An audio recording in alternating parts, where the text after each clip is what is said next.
Alright, what is going on, guys? Welcome back to another video. So today we are going to be taking a look at 5 new swords that we're going to be seeing making its way into Destiny that we saw throughout Bungie's gameplay reveal and a few other interview videos. So let's get started.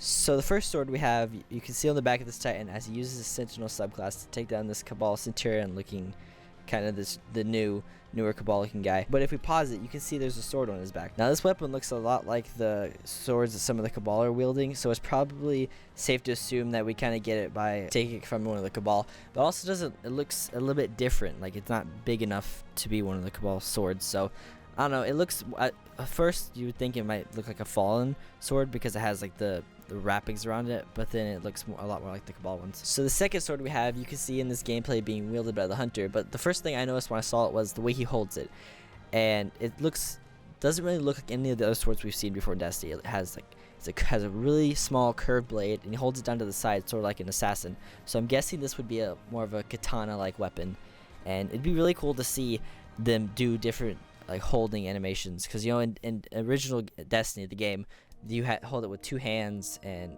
more close to your side, where in this gameplay he has it more down to the side.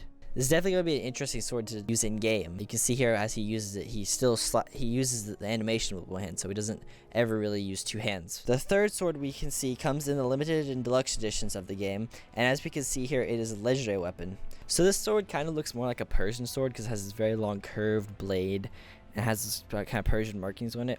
It'd be nice to see how we use that in the game, because it is such a long sword. So the fourth sword we have is being wielded by this Titan. Again, not the normal way we see a Guardian holding a sword. It's again down to the side, but not like the Hunter. The Titan is holding it more up and tight towards the chest, more like, I guess, a Knight would, because you know the Titans are more like the Knight sort of bulkier subclass or class, and then the Hunters are more of the stealthy, so it makes sense. So it'd be cool to see if each class held the sword differently, or each sword has their own like holding animations or like holding stance and like different animations that we use. Probably won't be that hard for Bungie to do it because they have made different animations for all 3 exotic swords that we have in the game now. And the 5th and final sword we have is just the raised lighter on Shax's back that we saw in the trailer.